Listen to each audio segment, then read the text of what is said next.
Okay, let's get started.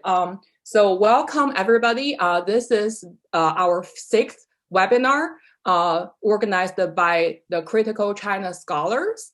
And today, the topic of our webinar is Pathologies of Governance, Lockdowns, Shutoffs, and the Chokeholds in the time of COVID-19.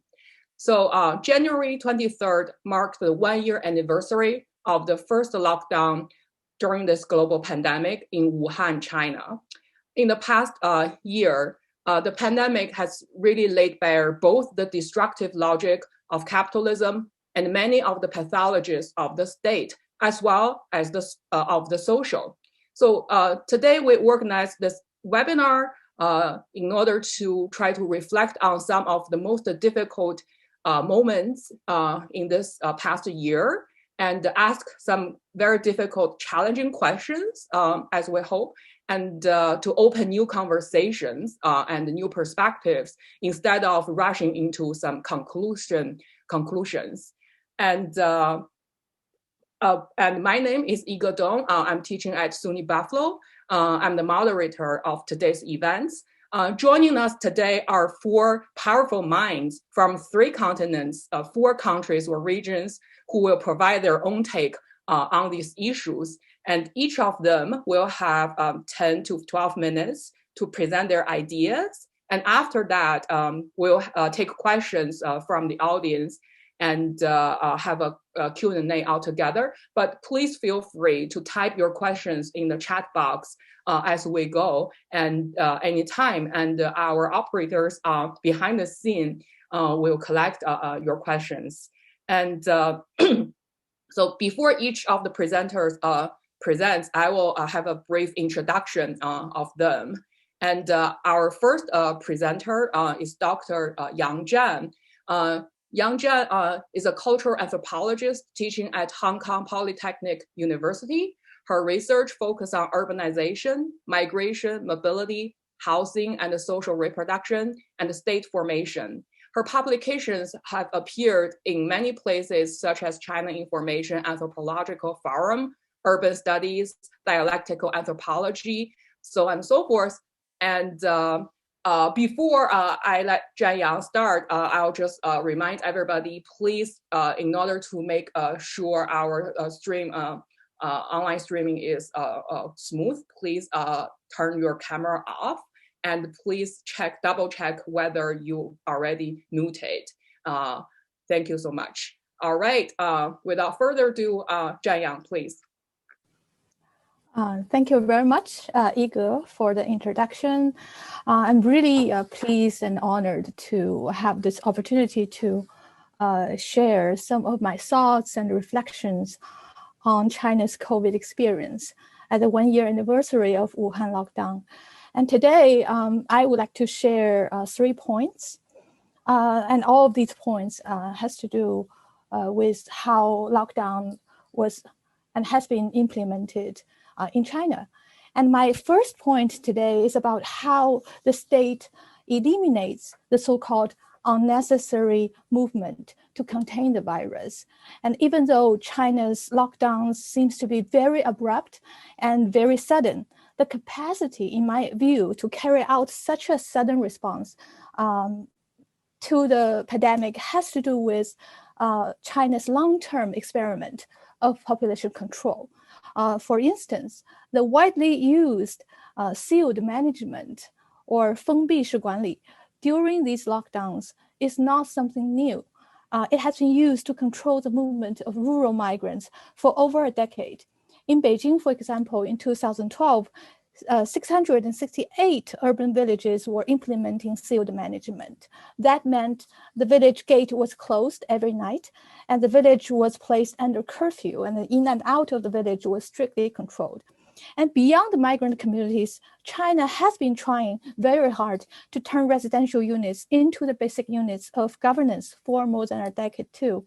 And in the socialist era, we probably knew the basic urban units utilized for state control were the employment-based work units. As urban reform dismantled these work units in the 1990s, a so-called community building project was launched. That meant the state control and state care no longer reached people where they worked, but rather where they lived.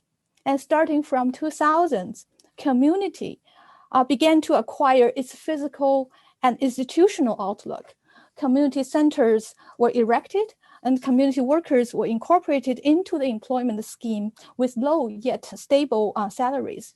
At present, there are 650 residence-based communities in China that formerly hire about 4 million community workers. Therefore, it is not surprising at all that following the outbreak of COVID-19, community quickly became the central and critical sites for both state control and state care. And during the Wuhan lockdown, for example, community councils were responsible for promoting virus control tips, as well as delivering food and medicine, so the overall movement of people could be reduced. And the recent governmental document indicates communities are expected to regulate and monitor the movement of people, disinfect cars, and deliver food in high-risk areas. And it is reported that more than 70% of people nationwide in China have received direct service from community workers during the pandemic. So this rise of community-based governance shows that China's response to the pandemic does not solely rely on ad hoc measures or institutional barriers that we're all familiar with, such as a hukou system. So the social infrastructure that the state has been building for years, in my view, is of great importance to understand the lockdown experience in China. And my second point today concerns the what I call outsourced movement. Even though lockdowns have rendered many people housebound, that does not mean that everyday movement can be easily eliminated. So the pandemic seems to facilitate a new type of class politics with regard to risks. So I would like to explain this a little bit. And before the pandemic, online shopping and delivery services had already become the urban norm, making Meituan, Jingdong, and Taobao the most successful companies in China. And during the pandemic, people who are not able or not willing to move utilize online platforms to order food and services so they can outsource their everyday movement and offload health risks to other people through platform economy. In other words, those who were privileged enough to rely on telecommuting to work became more dependent on the working class people who had to be mobile to make a living. And other than this redistribution of risks along the class lines, we also see that the pandemic has done certain big companies such as Meituan a really big favor. Meituan received nearly 4 million orders in Wuhan during the lockdown, and their orders for food doubled, and the orders for prescription drugs also increased for nearly 250%. So it is not an exaggeration to say that the big companies like Meituan are consolidating their power and further securing their market shares. And as platform economy gains more power, we also see new patterns of labor absorption in urban China. Given the rising demand for outsourcing everyday movement and the growing capacity for companies to mediate the need through online platforms, more Chinese rural migrants are being incorporated into the platform economy. From January 20th to March 18th, within 2 months period of time, about 3,360,000 people registered on Meituan's website and became new delivery workers. And about 70 to 80% of these new workers were people with rural background.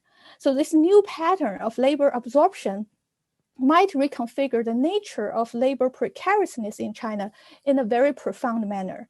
When I started my research on Chinese rural migrants a decade ago, many rural migrants left factories or escaped from factories and entered informal economies so they could have, in their own words, acquire more freedom. Now, as mass eviction rendered them with little or less physical space to experiment with their family-based businesses. And as platform economy has taken control, rural migrants might find themselves more subject to the system without much protection and become even further away from the freedom they aspire to. And my third point today is about the essential movement and the human contact that cannot be either eliminated or outsourced during the pandemic. If we think about it, unlike jobs in the production sector that can be suspended or become telecommutable, care work usually involves direct human contact and it cannot be stopped no matter what. So before the outbreak of COVID-19, a care crisis was already unfolding in China. Let me provide some statistics again. So the burden for family to shoulder both elder care and child care were huge. According to a 2015 survey, about 94% of older adults rely on family caregivers, and 10% of these older adults still take care of their own parents. At the same time, despite of a declining fertility rate, the rising competition in the educational system and labor market has intensified the need for childcare. And so the rising care workload has contributed to the decline in China's female labor force participation, falling from 73% of participation in the 1990s to 63% in 2016. So, and the persistent gender discrimination in the labor market reinforced the gender norm that stated women should be more accommodating to the growing care needs at home. And during the lockdowns and throughout the pandemic period of time, in different period of time, schools were shut down, commercial food services shattered, domestic services from the market became unreliable or inaccessible. So many women found their work doubled for childcare, homeschooling, cooking, cleaning, and so forth. And rural migrant women probably were the ones being hit the most hard. When the economy activities were forced to slow down, they were among the first groups to be laid off. Nearly half of my informants had lost their jobs during the pandemic, and some who were not laid off by their employers had to give up their jobs to fulfill their family duties. So to quickly conclude, just now I've discussed how everyday movement has been reduced, outsourced, and sustained during the lockdown in the Chinese context. And I think the state market and families, they all played a very important role in this process.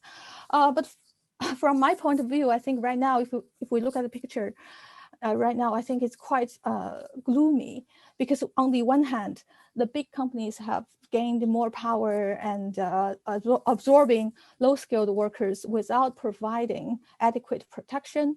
On the other hand, the pandemic has pushed the women back to the families to shoulder care responsibilities, and little has been done to systematically address the care crisis in China.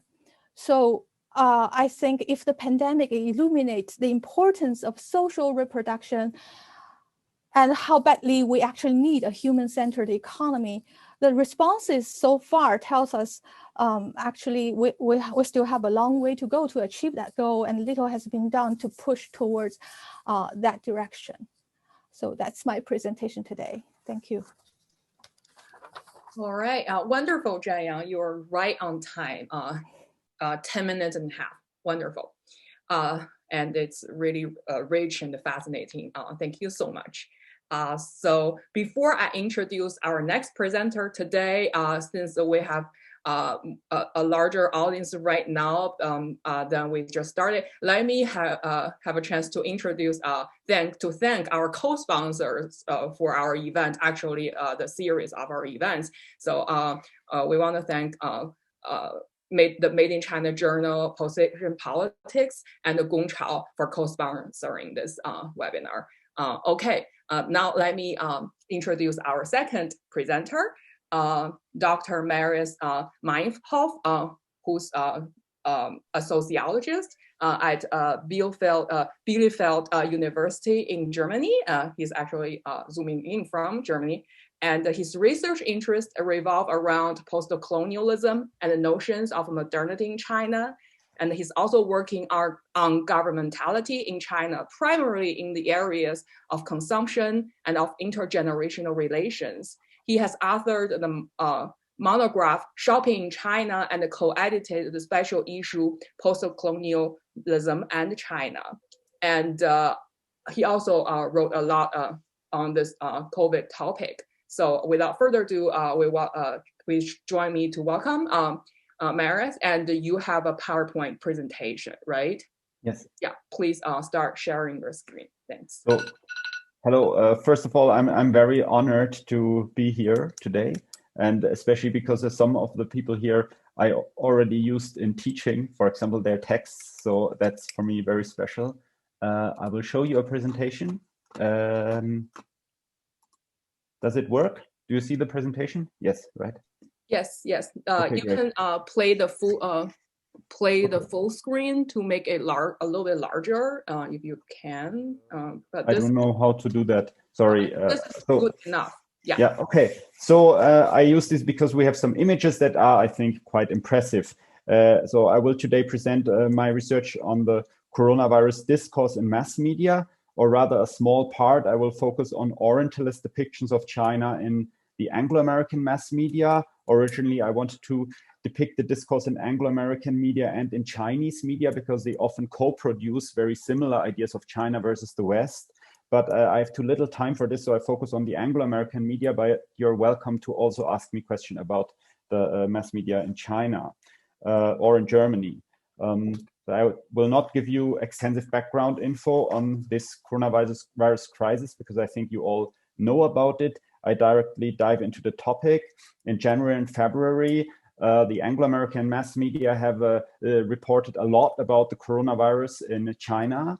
And they have often report in a way that explained this pandemic somehow with the authoritarianism in China. The authoritarianism has somehow caused this pandemic. The virus was, for example, called the communist virus or a Belt and Road pandemic and so on. And it was closely tied to the Chinese political system.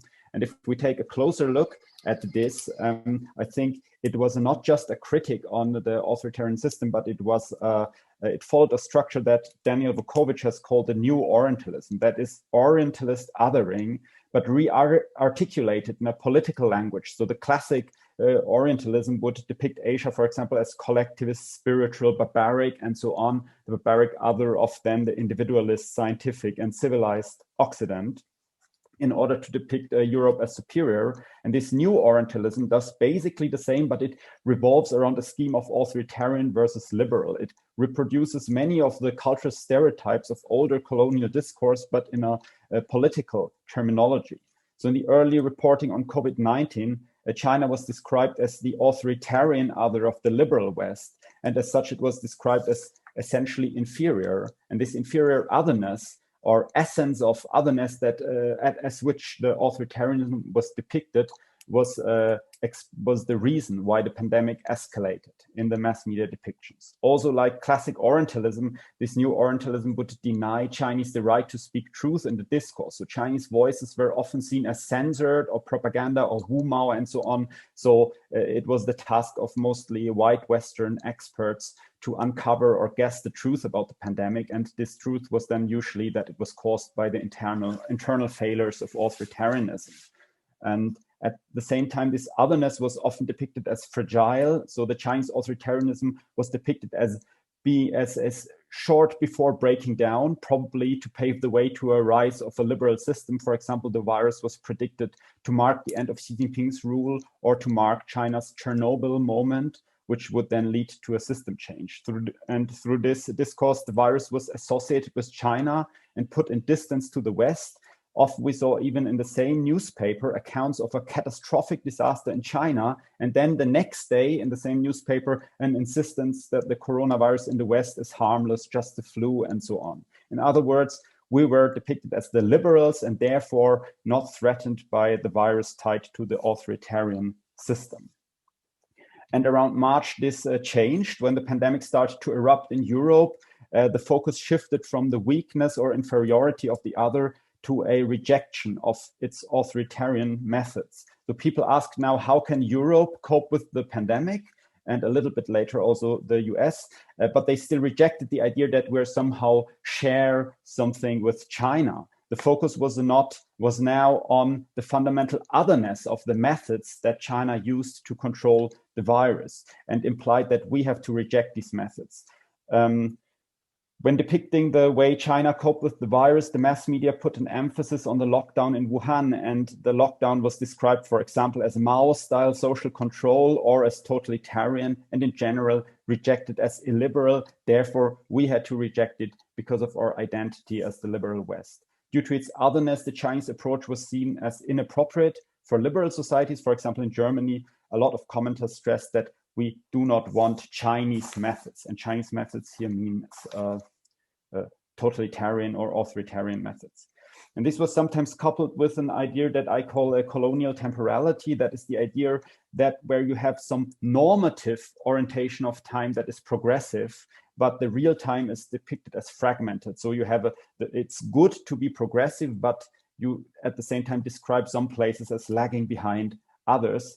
For example, the lockdown was in several contexts described as medieval, by the way, also by a famous Chinese dissident, but most frequently in Western mass media. And here, medieval does not describe a period of time, but it's a normative statement indicating something is backward or barbaric or not in accordance with the progressing flow of history. And this too produced some notion of Chinese otherness, and was deeply coupled with the construction of China's authoritarian. China was authoritarian, not liberal, hence using medieval, non-modern methods. And again, we are the liberal, the modern, the civilized, and should reject these Chinese approaches. And this construction of the lockdown as medieval and as an expression of Chinese authoritarian otherness had, at least in my opinion, 4 problematic effects for Europe. Firstly, the discourse focused on the lockdown, and it ignored other elements of the anti-pandemic strategy in China. For example, building up massive testing capacities was also something happening in China. In hindsight, Germany could have learned a lot from this, but we focused entirely on this question, do we want the lockdown or not? Secondly, it explained the anti-pandemic strategy as an aspect of Chinese otherness, thus created the impression that the West cannot learn from China and does not even have to study the Chinese methods in detail. Yeah, these are Maoist methods. We already know what Maoism is, therefore we know everything. We don't have to take a closer look. And this again reduced the ability to learn from Chinese successes or Chinese failures. Thirdly, the obsession with authoritarian China versus liberal West displaced other successful countries like South Korea. And it was only much later that public discourse started to be interested in the remarkable success of many other non-Western liberal countries because they were so obsessed with authoritarian China. And most importantly, in my opinion, it displaced the fact that the basic difference between the European approach and the approach in China was a not lockdown versus liberal approach, but rather a difference between a strategy based on the flu, where you say the flu cannot be stopped, you must let it run through the population, but protect the risk groups and keep the ICUs from being overloaded, versus a zero COVID strategy, where you say we can repress this pandemic and the infection rate to 0.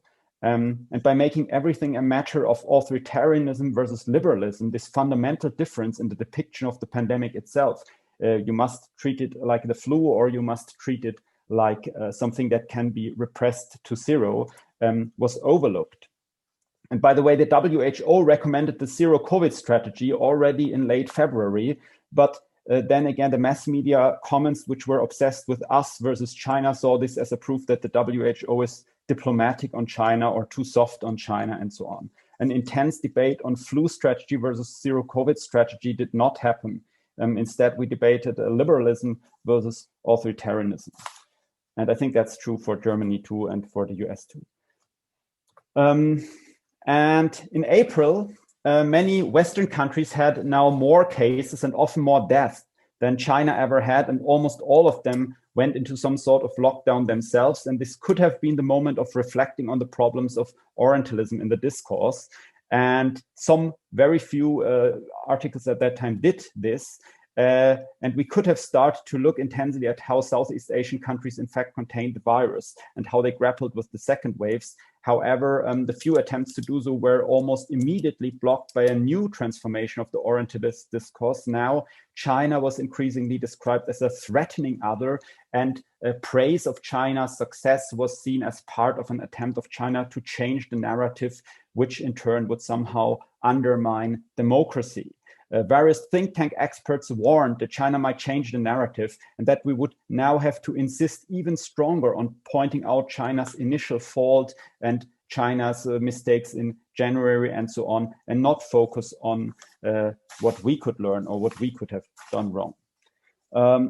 I jump over the part on China, as I announced before, maybe just very briefly to say I'm under the impression that often the Chinese official and even sometimes the dissident discourse co-produce this scheme of mutual otherness between China and the West, and also use this often to suppress a internal critic, and so on.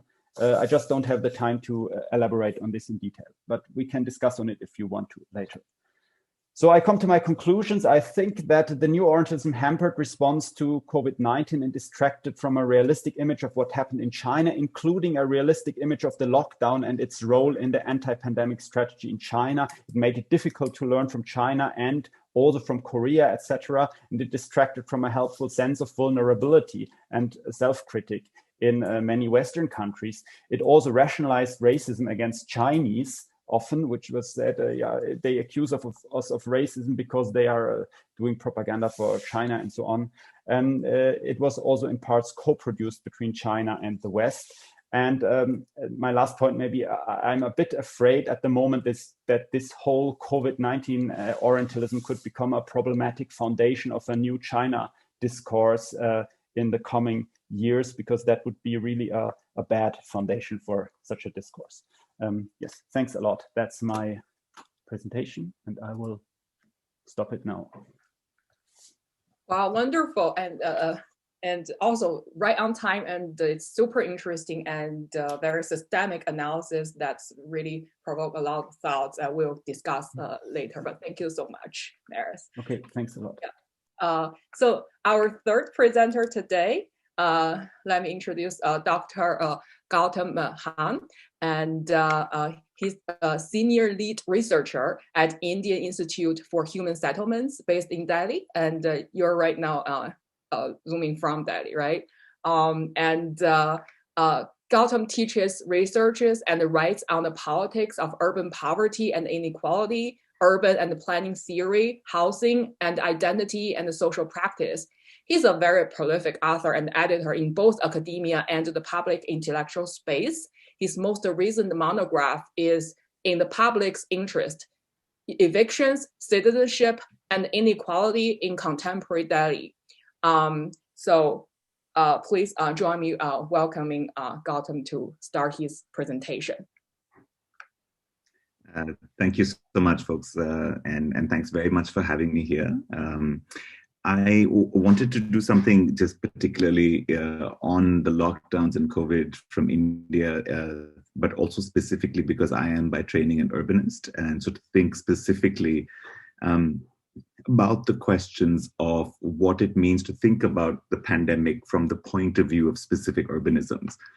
So the main point that I want to make in my presentation is that specific histories and conditions of the urban actually deeply impact both the everyday life of the pandemic, but also its responses, and specifically the lockdowns. And I want to just share some possibilities of what it means to think about the pandemic as an urban condition. And in many ways, in India, for example, the virus came in via the large metropolitan centers that have largely been the places where the virus has had its largest prevalence and incidence. It is seen very much as more a disease of the elite and the disease of the urban than other kinds of infectious disease pathologies and discourses, particularly in India, that have not so been there. And I think there's something very particular about that. So I want to offer a couple of ideas. One, thinking a little bit about asking the question of the lockdown's logics of stay at home and work at home. So 2 points about Indian urbanism very briefly. Like many places in the global South, Indian cities are marked by many characteristics that they share, but 2 are most important for us today. The first is that many of them are auto-constructed. This is a Latin American term, often used to describe cities where a majority of residents and a majority of the urban form is what is often called informal, which means that it has been constructed and exists in some tension with the official logics of property, planning, title, tenure. And typically these built environments, therefore, are not easily recognizable as legible planned environments, which means that there is a particular spatiality and density to these cities. And the second is the nature of work in Indian cities.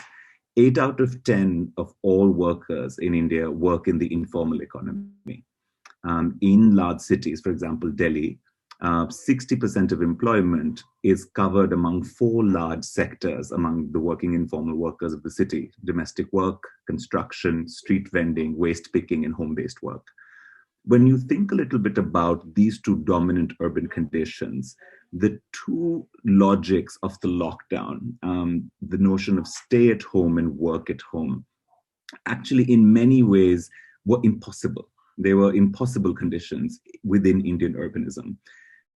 Work from home is not possible when a majority of your workers work either in public space, street vendors, construction workers, waste pickers, paratransit workers, or work in other people's homes, like domestic work.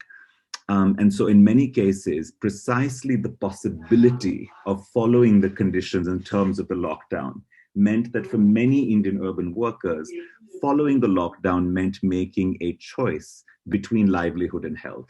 And so the first point I want to make today is very much that the lockdown experience within Indian urbanism was one that forced many to make an impossible trade-off. And when workers violated lockdown conditions, in order to do so, they were not doing it in order because they did not understand the gravity of the disease, or they did not value that kind of risk. They did so because they were actually doing precisely what epidemiologists and doctors wanted them to do. They were preventing death, but they were reminding us that death could occur and mortality and morbidity could occur not just through COVID, but through non-COVID livelihood constrictions. The stay-at-home question was precisely confounded the same way. 2/3 of Indians, urban Indians, live in 1 or 1.5 room structures, which means that with the densities of our population, the ability to stay at home for long periods of time yet again becomes unsustainable. So fundamentally, the notion of the lockdown as stay at home and work at home was built on a deep misrecognition of Indian urban conditions. And one of the arguments that I would like to leave us is that the circulation of the lockdown and this epidemiological strategy of stay at home, work at home actually represented a deeply northern understanding of an epidemiological response. And it represented urban conditions where that response was possible. Even though it's debatable whether even in the North Atlantic Europe it was possible to a certain extent, but certainly in Indian conditions, it was simply impossible. So the lockdown was experienced very much in India as a crisis of livelihood, in addition to, but perhaps even more than, a crisis of health. Even a slight variation, for example, of this, if you had thought about stay at home as stay in the street, as opposed to stay in the house, a variation that would have fitted Indian urban conditions in a lot of low-income informal, dense informal settlements that we worked in during the lockdown. What communities did in order to adapt was basically to say, look, we can't do stay at home, but in this small street, they started guarding and sanitizing entry and exit at the mouth of the narrow lane, which was itself a semi-private space in everyday life.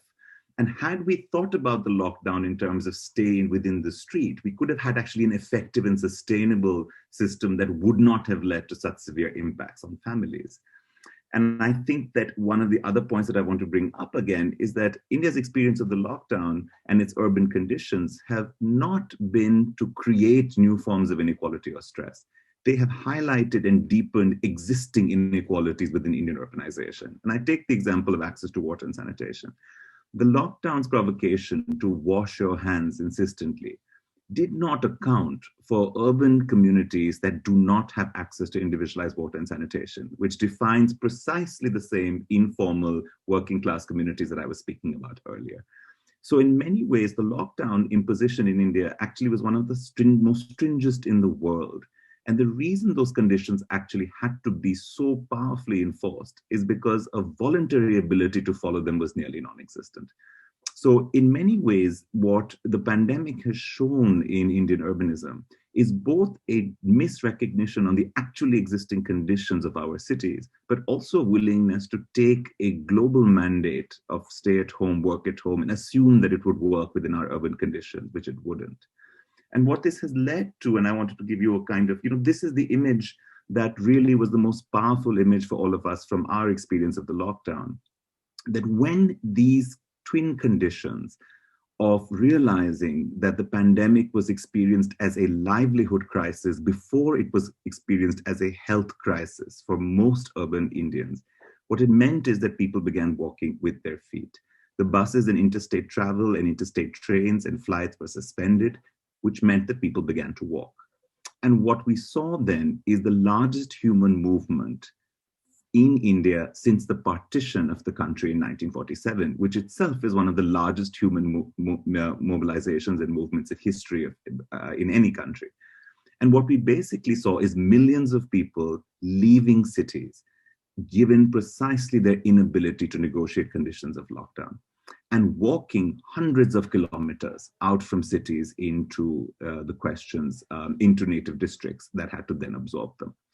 There are, I think, one of the conditions that this has really shown us is that the pandemic has made evident the deep patchwork for basic conditions of social protection within urban India. For very different and complicated reasons, India's social safety net and social protection systems are largely rurally imagined. For example, we run one of the world's largest public employment programs called the National Rural Employment Guarantee. There is no urban equivalent of that program. We run a National Rural Health Mission. There is no urban equivalent of that program.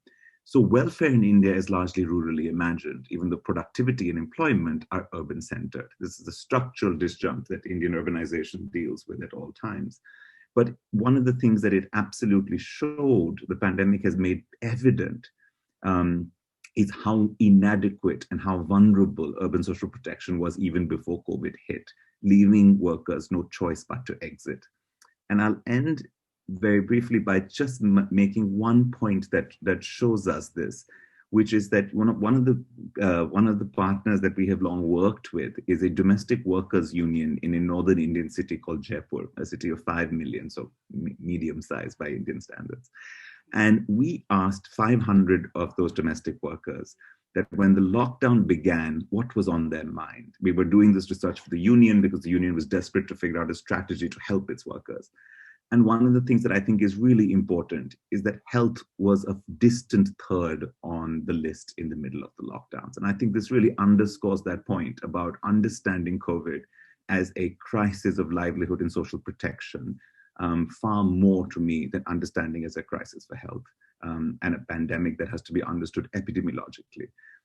It is important that these same 500 domestic workers left the lockdown, the first lockdown in India, so 6 weeks at the end of, say, April, when we did this first survey, they not only left with no savings, they left with a 80% drop in employment. The first speaker was saying that half her respondents lost jobs. In our case, it was about 85%.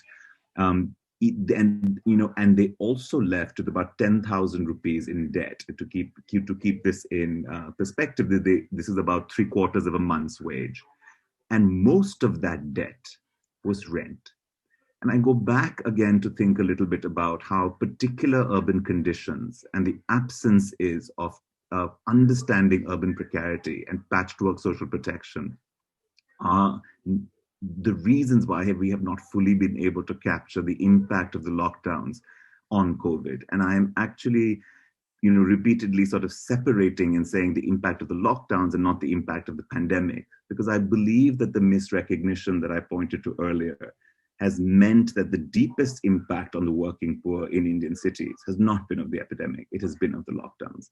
And I think that this is something that we are grappling with and thinking about. And one of the things that's really important to understand is that even as the formal economic recovery in India's industrial and service sectors will come back sooner rather than later, the recovery within the informal economy is the one that we will not be able to trace and enumerate nearly as finely. And from what we understand, we just spoke to these same workers in November, and only 35% of those have gone back into employment. And one of my greatest fears, and I think the things that I mark right now from our experience, is that not understanding and accounting for the informality of work and residence within the Indian urban economy and Indian urban form means that we are going to misrecognize the impacts of the lockdown and not even know what they have done for a much longer time, because the formal economy in India, like other places, has already begun to recover. And I'll stop there. Thank you very much. Wow, thank you so much, Gautam, and thanks for providing this much needed, while still very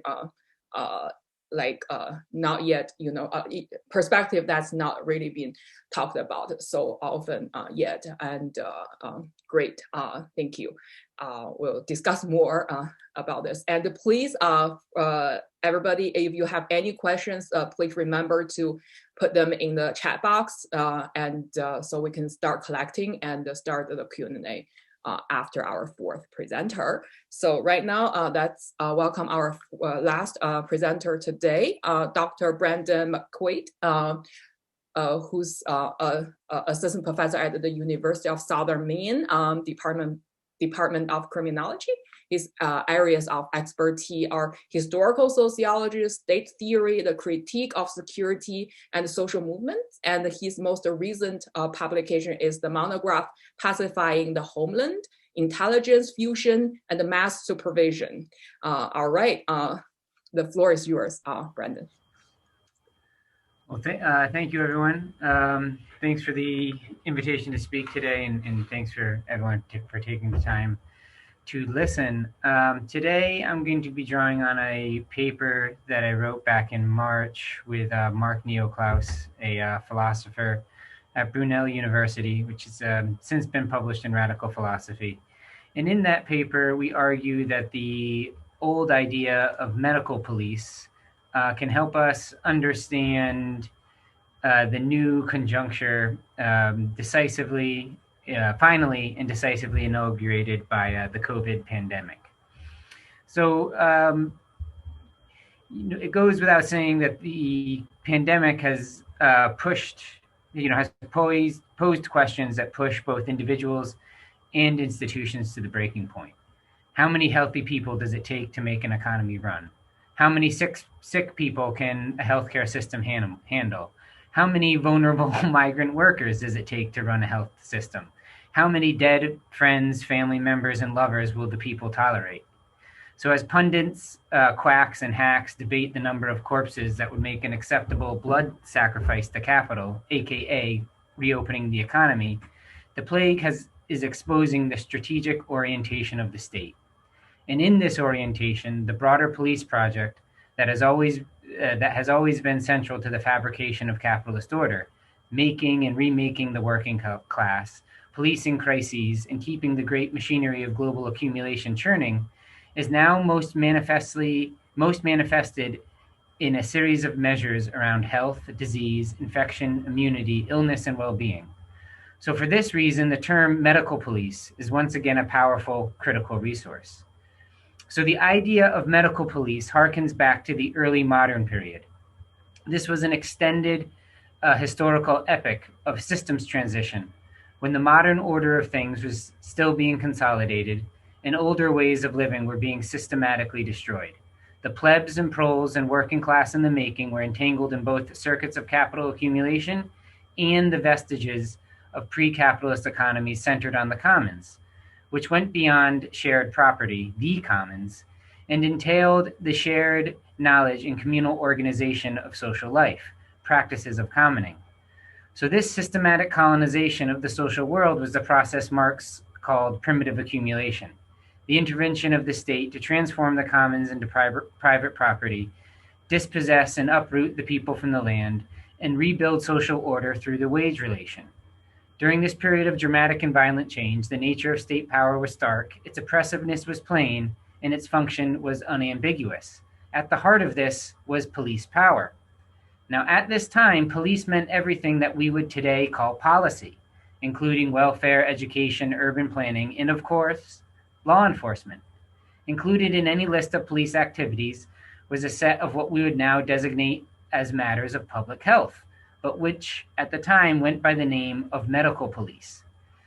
So reflecting this orientation, some of the first modern police bodies comparable to contemporary law enforcement agencies possessed missions far broader than what we often think of as police in the narrower sense we use today. So there's much more to be said here, but as interesting as the history is, what's most important for this discussion today is how medical police can help us make sense of responses to COVID. So indeed, many of the practices we see ratcheting up during the lockdown are perhaps a sign of what will, become a new normal, right? So China has rolled out a new health code, which uses usage data from mobile payment and social media apps to color code the relative risk and threat of each user. Hong Kong is enforcing quarantines with tracking bracelets synced to smartphones. South Korea fused data from CCTV cameras, mobile payment apps, and smartphones to retrace the steps of infected people. This surveillance has allowed South Korea to be held up as an exemplary case of curve flattening. Similar measures, including immunity passports, have been implemented and are being discussed in varying degrees, all throughout the world. So in the face of the virus and in proposals for testing, contract tracing, immunity passports, and other measures, civil libertarians are struggling to respond. Surely it is irresponsible to condemn such benevolent surveillance in the name of public health. Surely selling our digital souls to the state is the price to pay for regaining our freedoms and maintaining our health. It is no surprise that civil libertarians are flummoxed. Their entire politics is premised on the foundational liberal belief that we can and should live atomized lives, that human societies are nothing more than the aggregation of private individuals. Here we see the conceptual poverty of privacy. The issue is not the fact of surveillance or the infringement of rights, but the formation of a pacified subject. The virus has revealed something that has been inherent in medical police ever since life was redefined as information and the body as information technology. The fact that the body is simultaneously a site of disease and information creates the opportunity for it to be policed through that very information. So this enables any authority that can rightly claim access to that information, employers, credit card companies, insurance companies, as well as the state, to keep constant watch over the body's biochemical processes and shape the behavior of the subject. The issue, in other words, is not surveillance, but the ways in which police power, broadly understood, fabricates subjectivity and submission. So what we're confronted with then is an expansive police war coagulating around notions of health.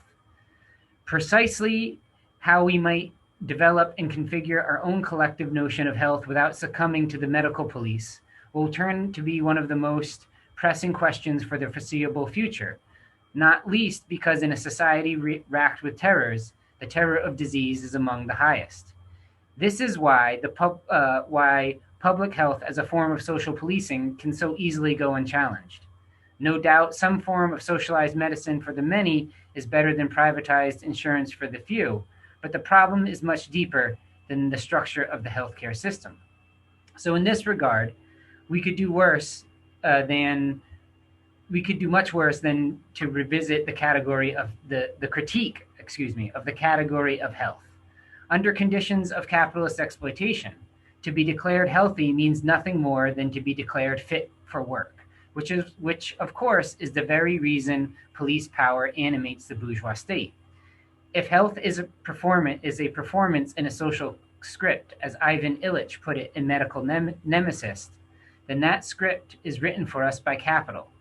Written out of the play are those who capital and the state are clearly willing to sacrifice to the virus, the elderly and those in nursing homes, prisons, and asylums, and those disproportionately racial and ethnic minorities rendered vulnerable due to underlying health issues. This is the discretion of police power condensed into social relations. As Poulantzas might say, the materiality of the state and its strategic orientation toward the needs of capital expressed in a nursing home as morgue. So we must emphatically reject the police politics that accompanies the possessive individualism of bourgeois order. We must also emphatically reject the platitudes of the discourse around biopolitics and privacy. What we are up against is medical police conducted in the name of health security. Against this, we need to assert an expansive solidarity.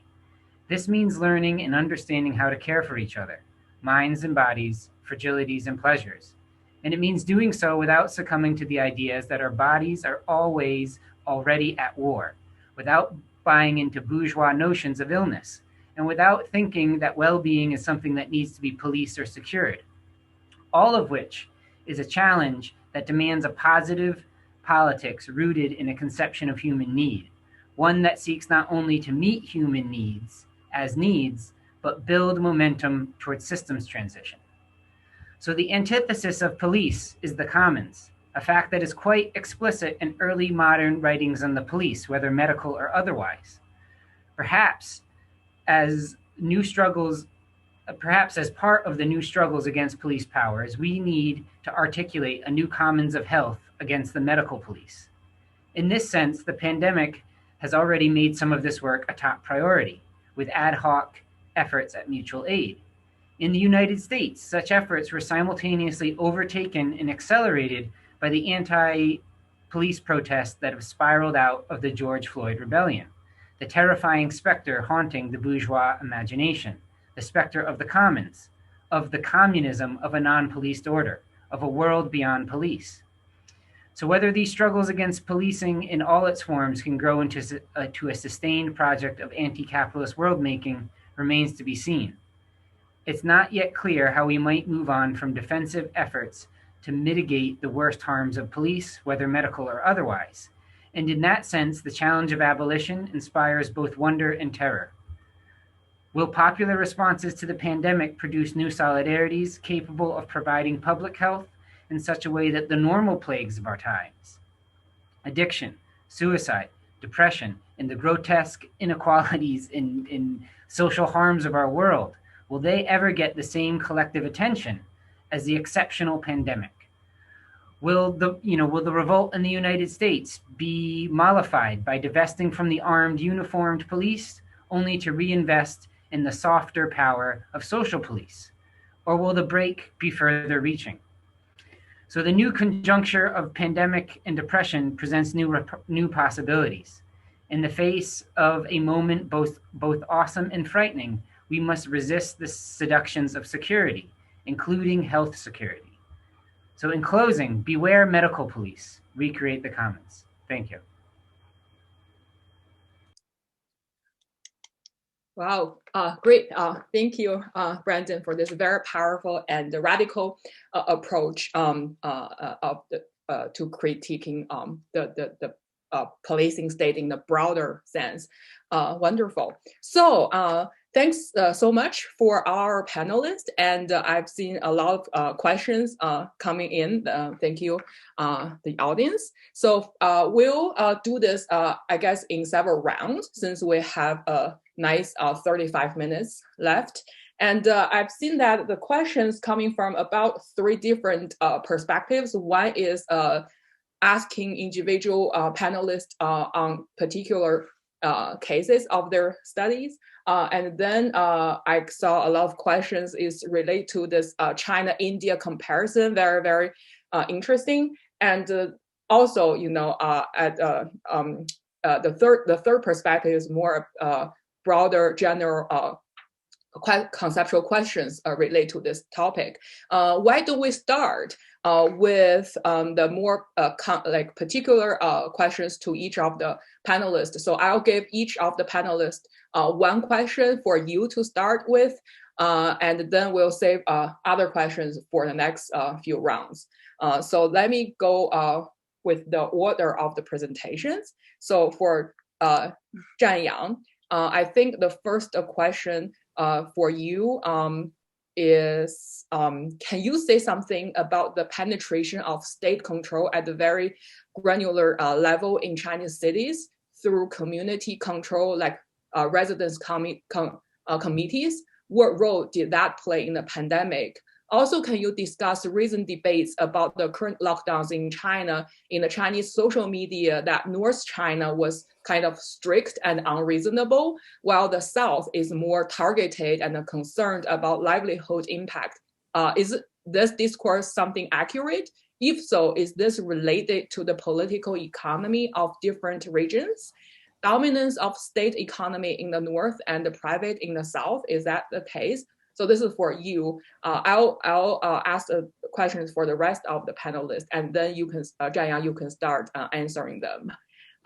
Next questions for Marriott for this round is, what is lost or gained in foregrounding Orientalism as analytic framework in how media public discourse create meaning in the current moment on COVID, China, or global politics, versus foregrounding post-Cold War positional bipolar politics and the discourse as analytical framework, and the ways in which that enables a discrediting of left through constant reiteration of association between leftist political position, authoritarianism, and the denial of individual rights.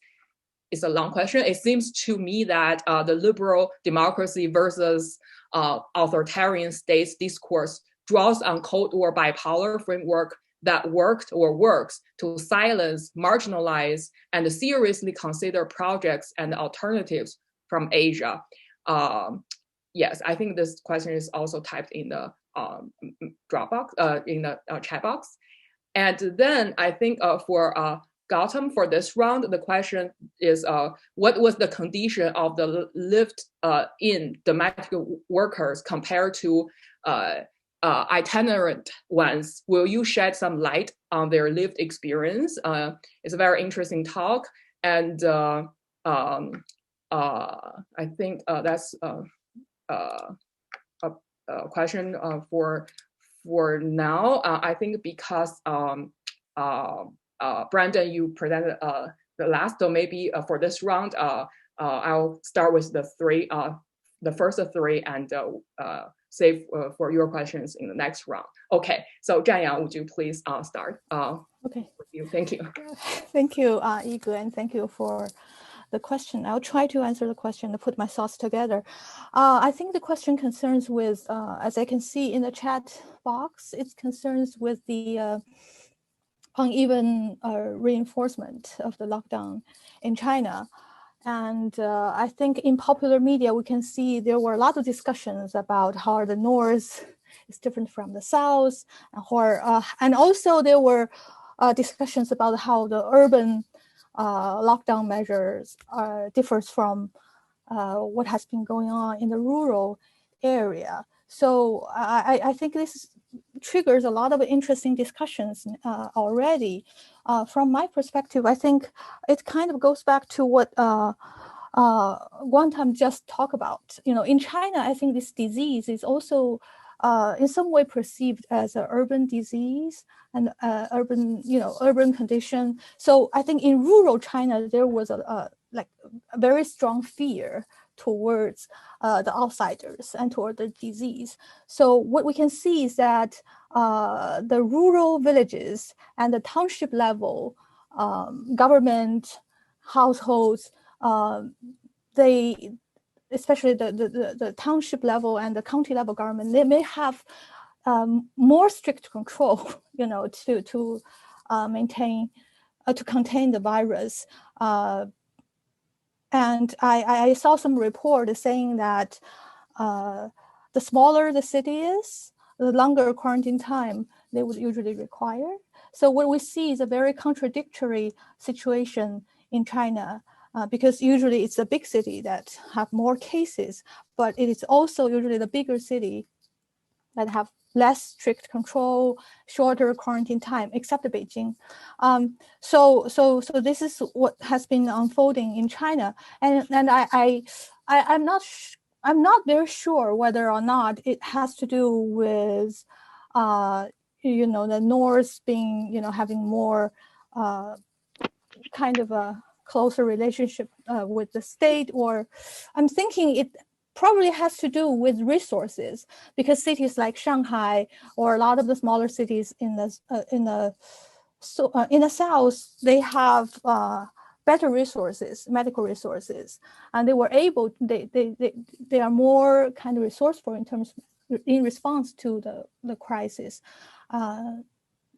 whereas in the northern cities, I think they have less capability to address the crisis.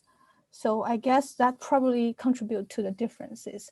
And I think it is probably true. There is this kind of different perceptions and different reactions toward coronavirus in different regions.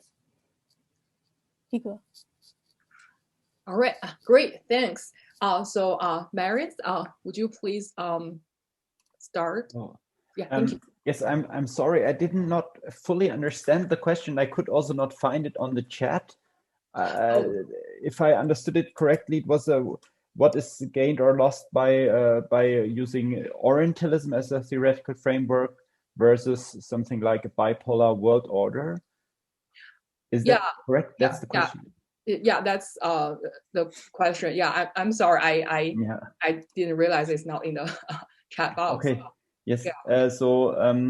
I think I mean it's interesting here that the Orientalism kind of shows some synergies, or is molded into language of system competition that somehow resembles even Cold War discourse. But I would say two things made me prefer Orientalists, or the new Orientalism. So Vukovic also has in his theory of new Orientalism already noticed that a lot of old Cold War stereotypes about communism and so on had been influencing this new Orientalism. Yes, but I think there are two specifica. The first is that if you look at the transformation of this discourse, it's not so much about a confrontation between two equal systems at the beginning. That's the Trump rhetoric in April, when it starts to become a discourse on China is threatening democracy, will democracy win or China win, and stuff like that. But in early February, for example, or during February, I see more a idea of China is now breaking down and on its own internal problems breaking down, and will become then liberal or something like that. So the interesting thing that we can see with this new theories of Orientalism is that we can look at how this discourse can constantly transform or shift between some kind of becoming sameness modernization discourse where China is fated to become like us, and a otherness where China is threatening. And this second version, of course, is you could also deal with it through a theory of a bipolar world order and so on. But I think the first variation not, and through saying both is contained in a new Orientalist discourse, we can look at the way this is constantly jumping between these two.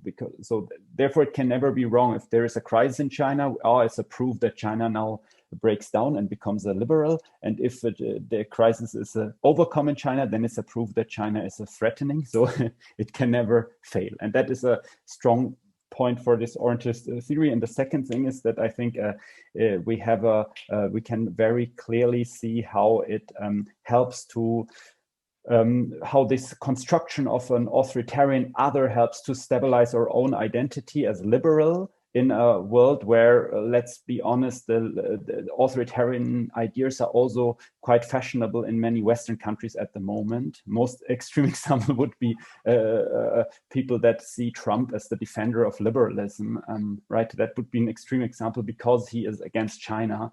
And I think here again, we can see this this identity function of the othering of China. So we can kind of project the authoritarian onto China by constructing it as the authoritarian other. And I think that's also not really included in looking at this entirely as a manifestation of system competition. I hope I've understood the question correctly. Yeah, I think you did a great job with the question I didn't read very clearly. Thank you. All right, I think Gautam, now can you answer the question that I just asked? Yeah. Sure. So, it's a very simple answer, actually. And it's one of the other things about urbanization. India has seen a big shift, I think, like in many parts of the world, where the model of live-in domestic work has just greatly reduced. It's by far a very, very small portion of domestic work. So most domestic work in urban Indian cities is organized around one worker, typically walking to about 4 to 5 homes, being there for about an hour and a half, doing a fixed set of tasks and then moving on. So this is, and I think, the union, for example, has almost no live-in domestic workers. So there were none in our sample, but that's representative of the condition of the work. I think that, so I'll just use my time to pick up another question that, links in the chat to this. I think it's, I think one of the things, even this kind of separation of recognizing the particularity of the forms of work, of informal work, and what it then meant for both the impact of the pandemic and the lockdown. So for domestic workers, for example, one of the really interesting conditions in navigating COVID was that when you returned to work, what were the workplace protocols that talked about safety, that talked about testing and quarantine? And unlike a lot of the workplace guidelines that formal workplaces created, informal workplaces had no occupational and safety protocols for return to work after COVID. So was an employer mandated to tell a domestic worker if someone was ill in the household? If a domestic worker was asked to take a test, who would pay for that test? Would they get leave for quarantine? Now, if all of these none of these conditions are contracted, none of these are enforceable by law. So one of the really interesting challenges we had is that the government of India did respond. The Prime Minister issued an appeal for workers in the informal economy not to be entrenched. They issued an appeal for rent to be waived for the months of the pandemic. But how do you enforce an appeal when there's no rental contract? How do you enforce an appeal in the informal economy when there is no contract that enforces labor rights? The definition of informal work is to be outside the formal systems of labor entitlements and protection. So one of the big conditions was that you actually were faced with a situation where a lot of the policy mechanisms you had only worked for the formal sector, even though majority of workers were outside that sector. And I think this is, again, one of the things that COVID has really made possible. And I think that one of the things that it did is the good part of it, which is a lot of the work that we've been doing since then, is that it meant that governments had to deeply innovate in how to get to these workers.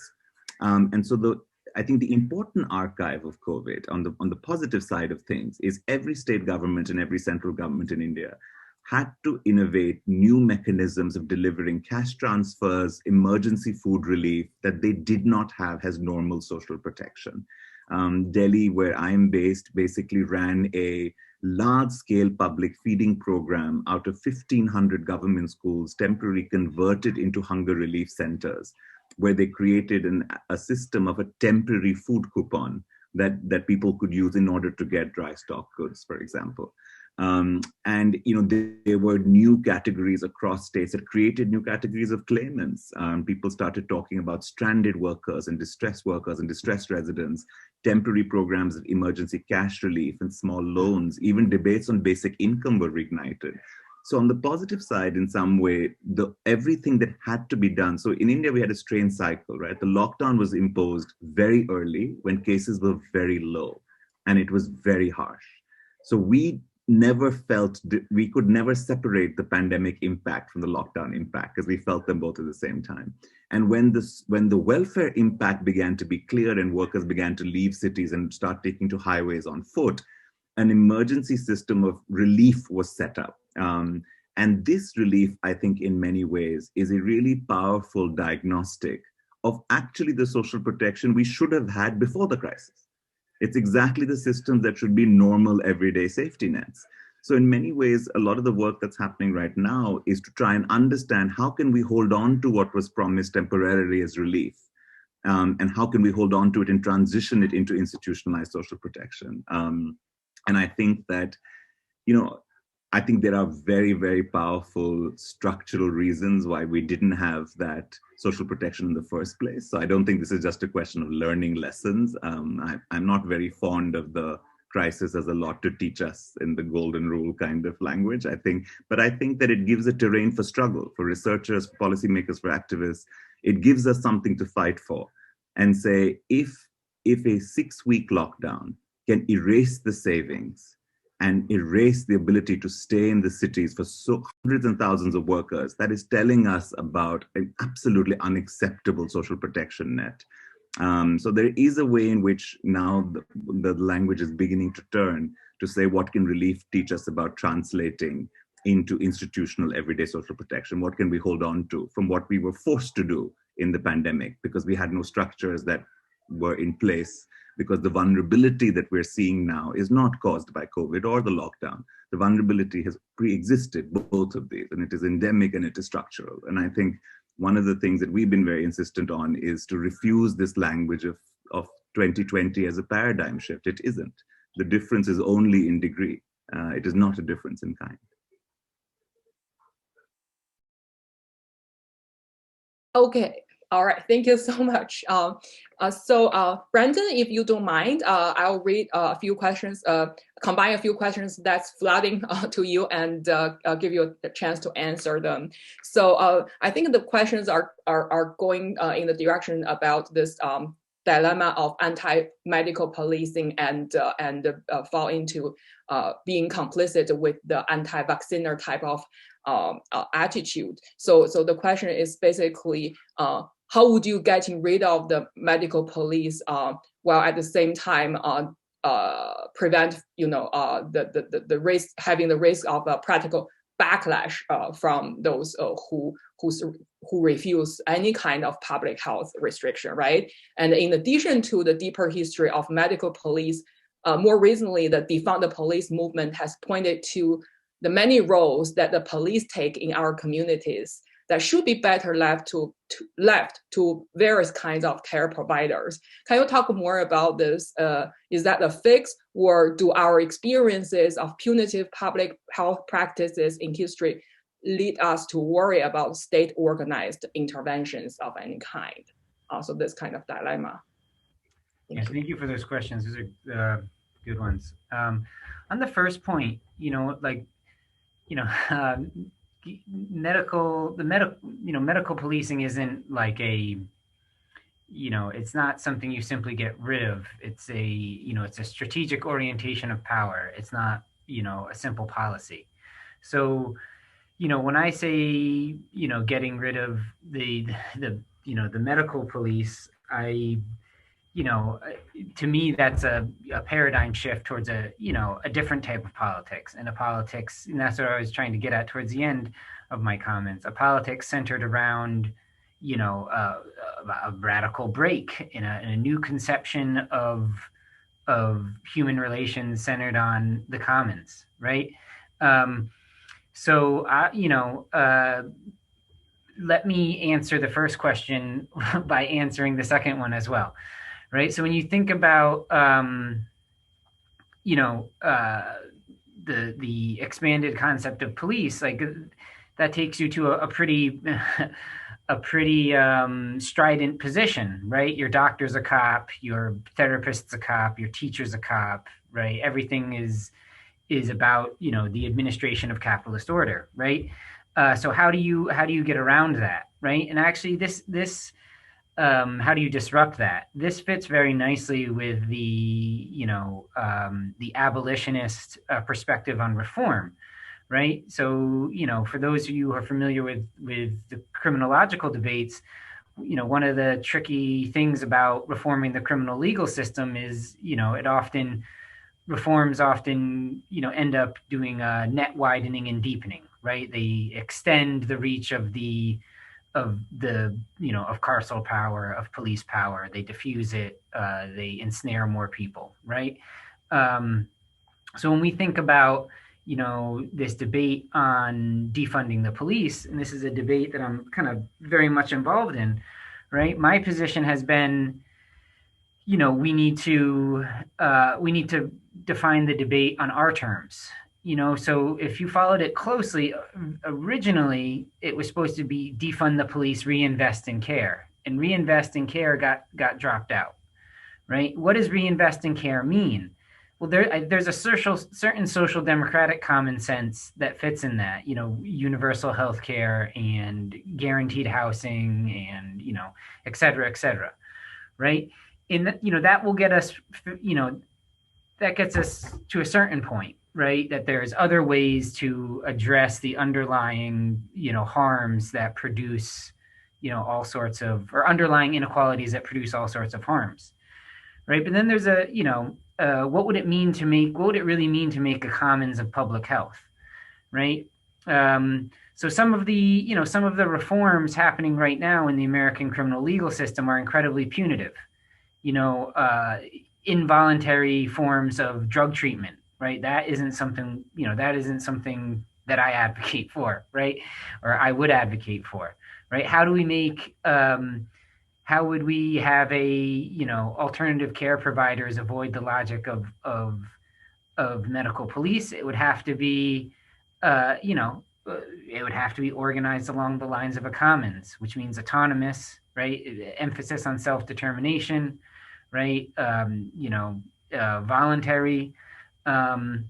So, I mean, it's kind of obnoxious to say this, right? But I'm talking about a fundamental change, right? Where a position like anti-maskers or anti-vaxxers would be, wouldn't exist or would be softened because we'd have,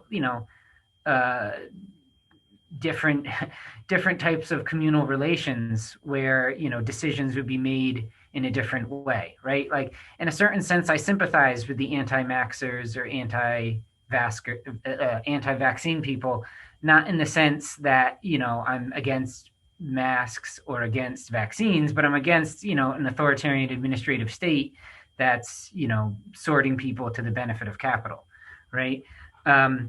Yeah, so I'll just leave it at that. I think, the reason why I prefer the critique of police over biopolitics is, the approach of eminent critique kind of, I think, orients you better to the strategic field of politics. So what's the opposite of police? It's the commons, right? And by centering the commons, that helps us, think about, non-reformist reforms that are truly abolitionist, that are abolitionist in the sense that, Marx and Engels called, communism the real movement that abolishes the present order of things.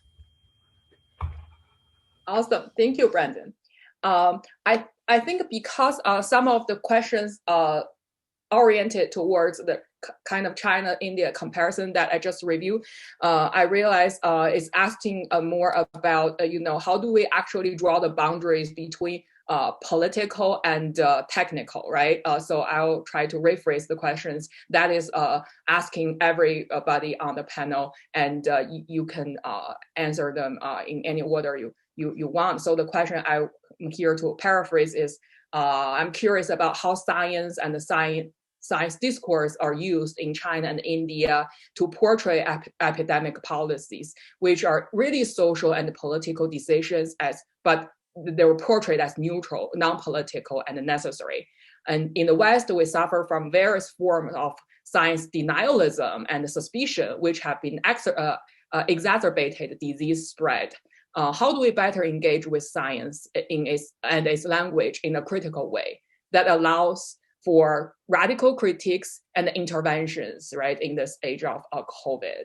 And a related question is, how has COVID neutralized or depoliticized the acts of migratory control and the policing by drawing a fictitious line between regulation over health and the regulation over criminality in various contexts?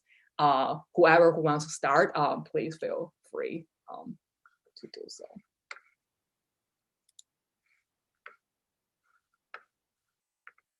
Anyone? Suddenly all the panelists are turning their camera off. I can go if you'd like. Yeah, go ahead. Thank you. Yeah. Yeah, no, I think, I think it's a really important question. And there is no question in India that contemporary formations of state power try to use the pandemic in different ways. We saw a very strong communalization of the virus, really to reflect divisions on religious grounds between Hindu and Muslim communities early. We saw attempts to, interstate rivalries in states and provinces that were governed by opposition parties versus the government ruling at the center, had tensions. We definitely saw a very strong use of the pandemic to counter and silence political dissent, organizing movements. I'll give you one very simple example. We had 3 new very contentious laws on Indian agriculture, and which are currently being protested in very large spaces. But those 3 laws were passed through an ordinance because this winter session of the Indian Parliament did not happen, apparently because of COVID lockdown restrictions, even though at that time all the political parties were still meeting in large numbers for state election campaigns. So the selective invocation of risk in order to think about political technologies and regimes of rule and power are absolutely at play. The unevenness, to take on one of the questions earlier, is definitely there, I think, in many kinds of ways. And I think that one of our big struggles has actually been to be deeply sensitive to this and to be able to continuously call it out.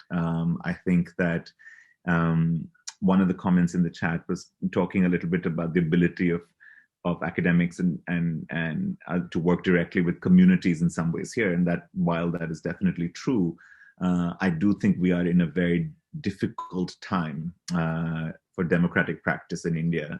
We have always had the tensions and fault lines like any democracy anywhere, but particularly a certain shrinking of spaces for safe dissent, a certain shrinking of spaces, a certain changing in the structure of our media, where it begins to resemble, where its sort of ownership structures begin to really control the kind of reporting that we think through. So I think that very much, in the latter half of the year, a lot of the prevalent conditions of the pandemic have sort of fused quite seamlessly into much more contemporary political and social cleavages. And now, like always happens sociologically, it is very hard to determine when the language of health and risk is used to deploy certain kinds of power technologies, as when it is actually required in order to manage the pandemic. It's becoming harder and harder, to distinguish those, including now in the next stage as we move into a certain politics of vaccine production, both nationally and globally. India is the world's largest manufacturer of vaccines and will actually be the supplier for vaccines to much of the global south. And, those kinds of questions of geopolitics and access are already beginning to play out in many different kinds of ways. So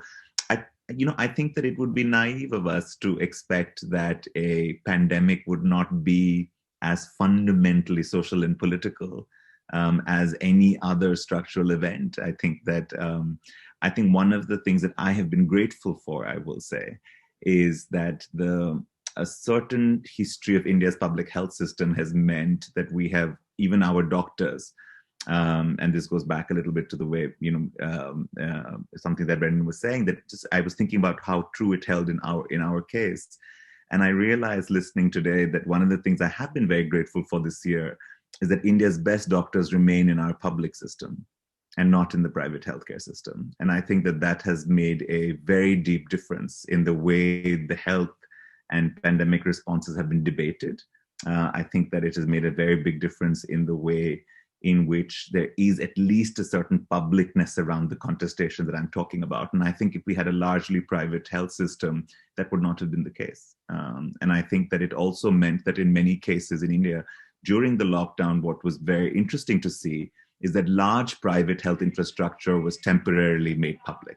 It was nationalized in many states. Private hospitals were taken over and facilities commandeered, and private facilities were commandeered, largely without any dissension and any major struggle. And I think there is also that So I think there are very particular geographical legacies, and which we don't even know until we have a conversation like this. But it strikes me that we were protected against some of the way in which health could have been manipulated into different kinds of democratic and geopolitics, actually because of the independence and publicness of our health system for quite some time.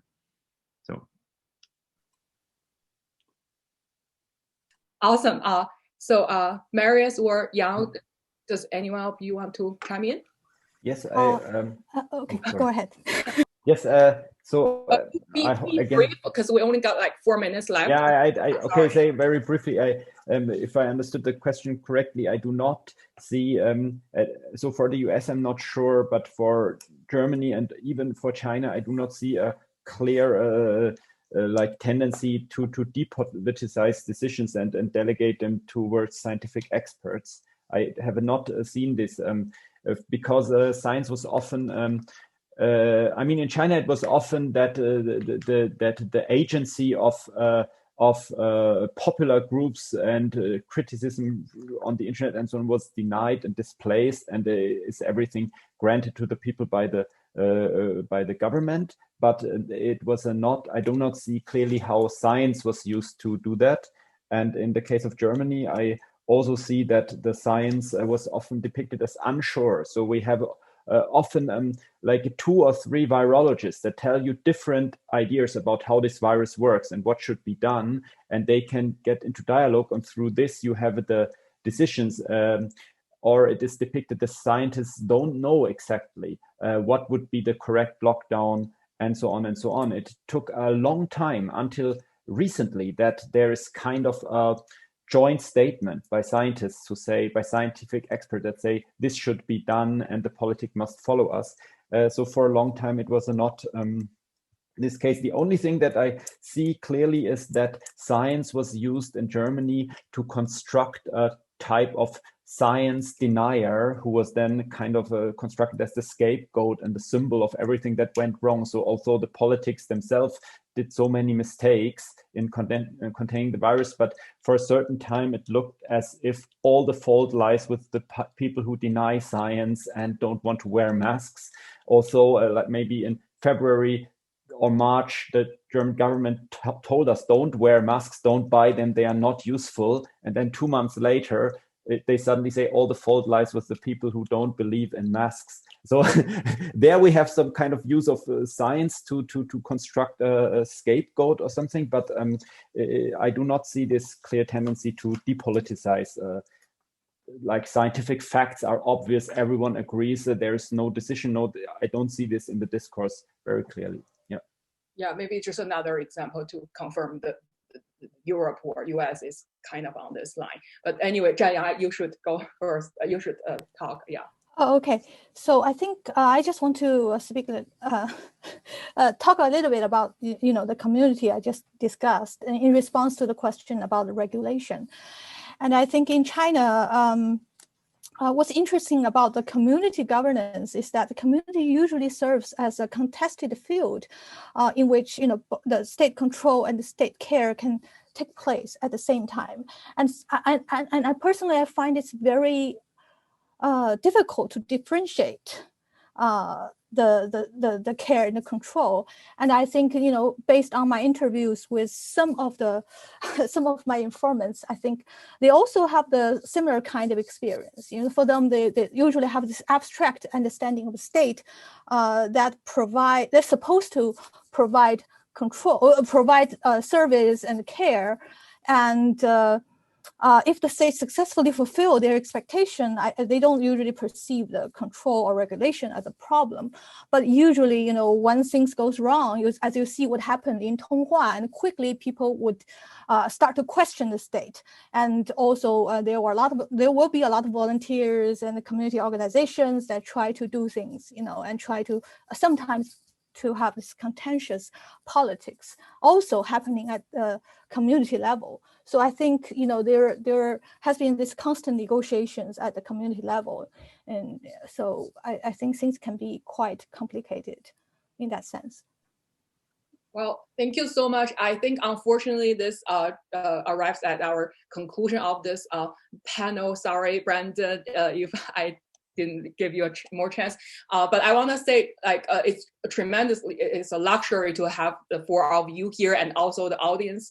You have excellent, fascinating questions and comments that we also want to come back to review. And the last thing I want to say is I really like Gautam's quotes here, like, you don't even know how to understand this until you put together a panel like this, right? So I'm looking forward to see more comparative work as this. And also, I think, unfortunately, what we didn't cover today, another perspective is thinking about global healthcare governance, to think about those transnational organizations and their role of failure in all this. And I think Raf's comments is also very insightful. Like, I want to ask this, which we can think after this, what does it mean to have a real leftist, radical perspective on this in different locations of the globe? Anyway, I think this is just the beginning of something very productive or very, very important. So thanks again for everybody who participate and ask questions or listening and help. And please stay tuned. We'll have more webinars coming in the next this year. And so we'll see you next time. Thank you.